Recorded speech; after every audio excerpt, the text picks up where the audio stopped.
nk'umwenjeniyeri cyangwa se undi wari wese ufite aho uriyo n'ubwubatsi, ni ngombwa yuko umenya ubushobozi bwa beto mbere yuko itangira kubakishwa. Ubundi beto ni imvange y'umucanga munini ndetse n'umutoya tuvanga na sima tukaza gushyiramo amazi kugira ngo bivangike, aho rimwe na rimwe twongeramo produits chimiques zifasha kongera ubushobozi bw'iyo beto, urugero nko kongera ubushobozi mu kuresistinga ku biro, kuba byakoreka cyangwa se durability n'ibindi.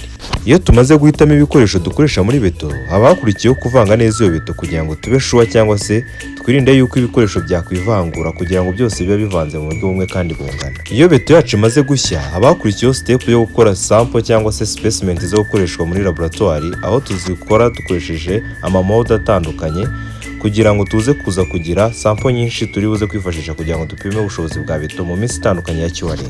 Beto ntago tuyishyiramo rimwe muri mold, tugenda dushyiramo nkeya ku buryo bungana, ku buryo tugenda dutsinagira buri layers kugira ngo twenshuringe yuko nta hantu na hamwe hasigaye umwanya cyangwa se voids zishobora gusigara hagati muri beto hatarimo particles zayo. Iyo beto imaze gusetinga nyuma y'amasaha 28 dukora icyo twita curing. Curing ni uburyo bwo gushyira ububobere kuri beto kugira ngo twirinde ingaruka zishobora guterwa no kuma vuba kwa beto. Impamvu dushyira amazi kuri beto ni ukugira ngo bidufashe kongera ubushobozi bwa beto kwikorera ibiro yikoreye. Icya kabiri, curing idufasha kurinda beto kuba yacikagurikamo ibice bitandukanye bitewe n'uko habayeho kuma byihuse. Si ibyo gusa, kubera ko curing kandi yongera uburame bwa beto, durability of the concrete.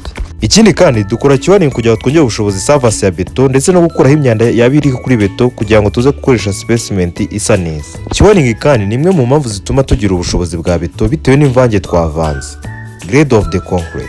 Nyuma y'iminsi 7 dufata sample 3 muri zimwe zakozwe tukajyana muri laboratoire tukareba ubushobozi bwa beto izabifite nyuma y'iminsi 7 twifashishije compressive strength machine. Ubushobozi bwa beto nyuma y'iminsi 7 ni bugomba kujya munsi ya 35 kugera kuri 70% bw'ubushobozi rusange bwa beto. Nyuma y'iminsi 14 kandi turongera tugafata sample 3 muri za zindi twakoze tukajyana none muri laboratoire tukareba ubushobozi bwa beto nyuma y'iminsi 14. Nyuma y'iminsi 14 ubushobozi bwa beto ni bugomba kujya munsi ya 45 kujya kuri 90% bw'ubushobozi rusange bwa beto. Nyuma y'iminsi 28 turongera tukajya muri laboratoire tukareba ubushobozi bwa beto izabifite nyuma y'iminsi 28 ari byo bigaragaza ubushobozi bwa beto muri rusange. Igikurikiye no gukora average igaragaza imuzangano y'izo sample 3 zakoreshejwe kugira ngo turebe ubushobozi rusange bwa beto nyuma y'iminsi 28. Uko niko turebe ubushobozi bwa beto. Kandi like na follow ubashe gukurikira ibiganiro byacu. Kora subscribe kuri YouTube channel ubone byinshi birushijeho.